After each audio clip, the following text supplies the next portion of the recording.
Bonsoir à tous, ravi de vous retrouver comme chaque soir en direct sur KTV. Nous sommes le jeudi 4 février et à la une de cette édition, c'était attendu. Le préfet du département vient d'annoncer un confinement généralisé à partir de demain 18h. Face à la circulation intensive du virus, cela semblait inévitable. Les écoles seront notamment fermées. Cela intervient dans un contexte difficile au sein de l'éducation nationale. Outre la crise sanitaire, la violence s'est une nouvelle fois manifestée hier au lycée de Dzoumogné. 3 jours après d'autres incidents au lycée de Kahani, les personnels de ces établissements ne cachent plus leurs inquiétudes. Le recteur de Mayotte tient lui à rassurer tout le monde. Un sujet signé Jaïdi Maoulida.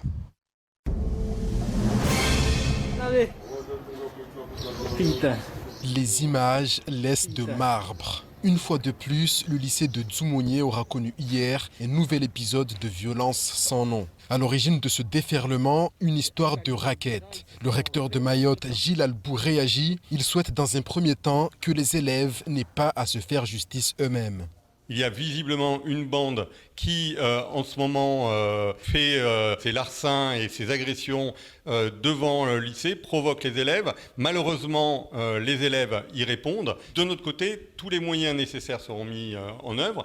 Il faut aussi qu'on ait un travail de fond sur ces jeunes.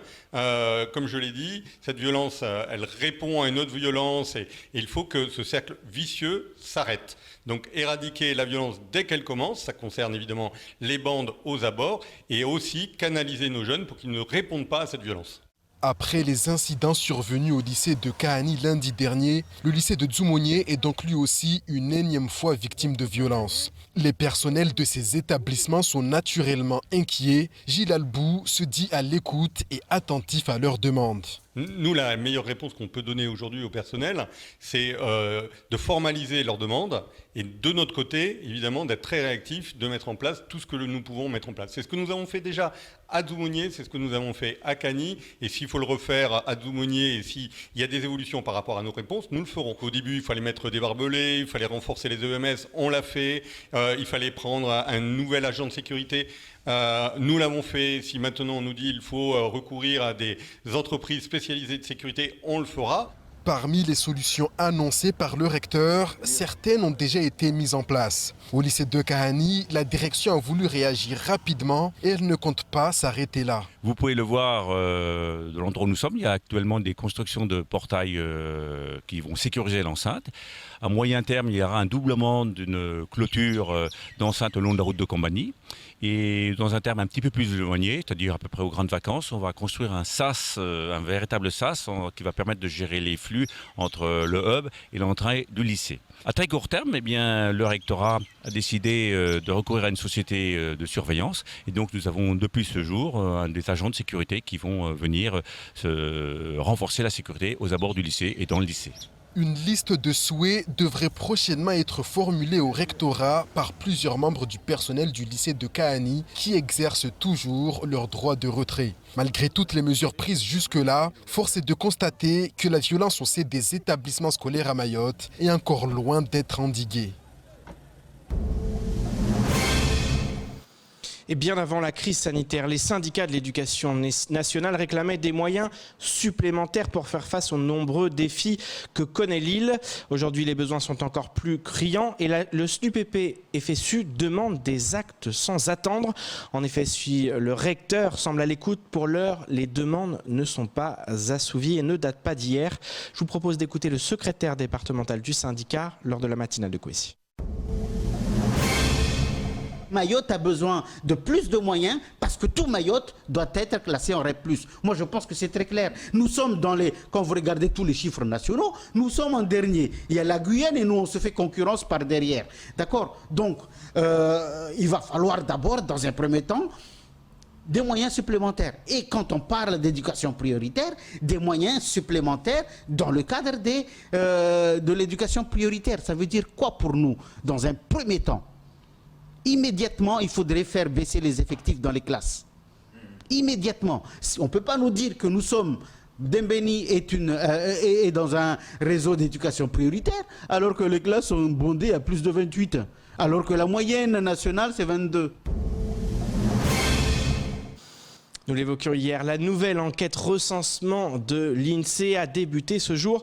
Pour l'occasion, nous sommes partis sur le terrain avec les équipes de l'Institut afin d'y voir plus clair sur les méthodes mises en place. En effet, depuis des années, l'INSEE est accusé de ne pas donner des chiffres réels de la population locale.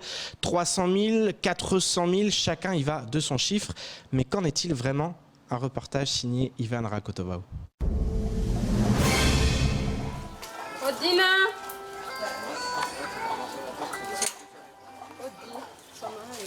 Top départ pour Sikina. Agent recenseur dans le village de Kaweni, elle commence aujourd'hui sa mission de recensement, une tâche qui n'est pas de tout repos. En fait, la dame, elle comprend pas. Elle va appeler son fils et je vais expliquer à son fils comment remplir les fiches. Et je dépose les fiches et je viendrai le récupérer une autre jour. Arpenter les rues, frapper aux portes, rencontrer les familles et les aider à remplir les formulaires de recensement si besoin. Telles sont les missions de Sikina.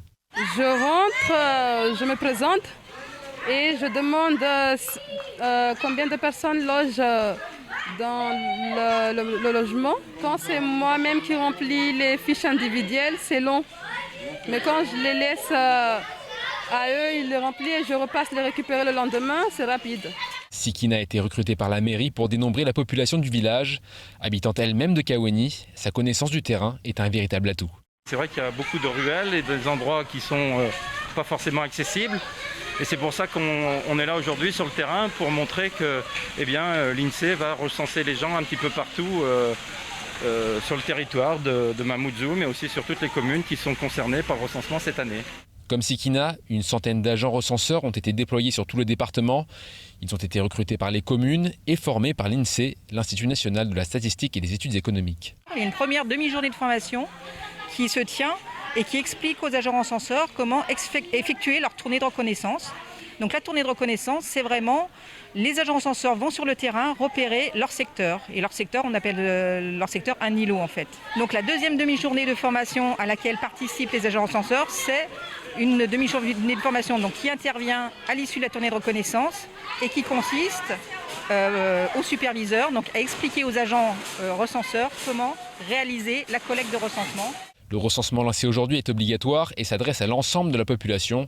Les informations recueillies à but strictement statistique resteront confidentielles et permettront de connaître la population exacte de Mayotte d'ici 2025. Et tous ces enfants qui sont tout autour de nous vont tous être recensés, sans le savoir peut-être. Ils feront partie de la population de Mayotte. Vous allez être tous comptés. Et tout autre sujet maintenant, depuis le début de la crise sanitaire, la Croix-Rouge française est mobilisée quotidiennement. Aide aux Comores, dépistage, vaccination, les équipes de l'association sont sur tous les fronts. Elles doivent donc se protéger. En effet, cela fait des mois qu'elles sont en contact avec les malades. Je vous propose d'écouter des membres de l'association qui nous expliquent les priorités de la Croix-Rouge en cette période si particulière. La priorité de la Croix-Rouge française, notamment vis-à-vis de la délégation territoriale de Mayotte, a été avant tout pendant toute la durée de cette crise, la protection de l'ensemble des personnels, que ce soit des salariés ou que ce soit aussi les bénévoles qui sont engagés sur le terrain. Donc on avait mis vraiment le paquet sur la protection de nos personnels. Malgré cela, il y a eu quand même quelques cas avérés, notamment, qui ont été touchés parmi les personnels. Mais j'ai envie de dire que ce n'était pas vraiment dans le cadre des activités au Croix-Rouge, mais c'était plus des cas des cas de contamination qui ont eu lieu dans les cadres des activités personnelles des personnels en dehors de la Croix-Rouge. Cependant, des mesures ont été prises, les personnes ont été mises en confinement, ont pris en charge. Et depuis le début de la crise, pour ne pas me répéter, donc effectivement, on ne nous a pas vus dans les médias pour faire la communication. J'ai envie de dire qu'on était un petit peu les soldats de l'ombre dans la lutte contre la propagation. Mais très important et très présent, hein, comme soldat de l'ombre. Mais jusqu'alors, notre priorité, c'est notamment avant tout la protection de nos personnels. Et place maintenant au reste de l'actualité locale avec notamment les opérateurs nautiques qui s'insurgent contre les nouvelles règles d'approche ou encore les nouvelles restrictions liées à la crise sanitaire à La Réunion. Au montage, Leslie Vimonet. Depuis le 1er janvier 2021, la loi concernant l'approche des mammifères marins a évolué. Il est désormais interdit d'approcher des animaux à une distance de moins de 100 mètres dans les aires marines protégées. Le lagon de Mayotte en fait partie et les opérateurs nautiques de l'île ne comprennent pas cette nouvelle réglementation. Ils expliquent notamment que les dauphins stènels viennent d'eux-mêmes vers les bateaux. Ils n'en sont pas plus désorientés selon eux, ni perturbés dans leurs habitudes ou leurs parades nuptiales. Selon certains opérateurs, si cette réglementation prend tout son sens en métropole, elle ne devrait pas s'appliquer à Mayotte où le lagon et ses mammifères ont des particularités uniques.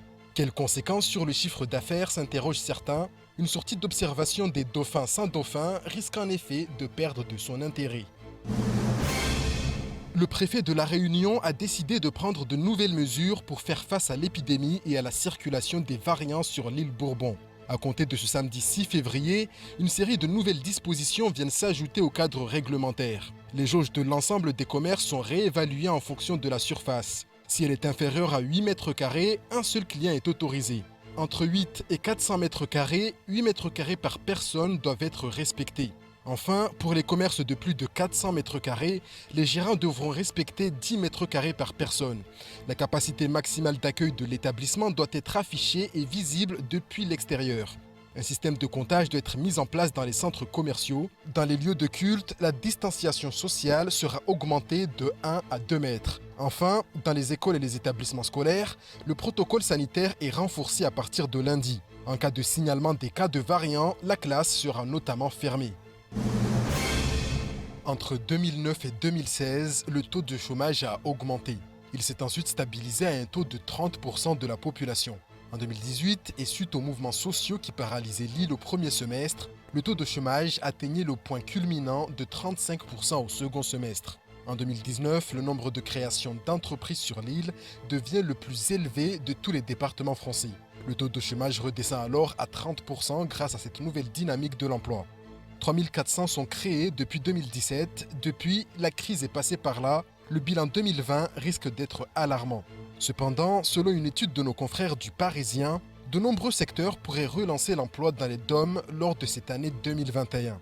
Sont ici évoqués les secteurs du commerce et de la distribution, avec de nombreuses offres, notamment en ce qui concerne les loisirs sportifs. Mais aussi le secteur de la santé, les nombreux travaux de construction d'établissements scolaires ou encore ceux de rénovation des réseaux d'eau et électrique.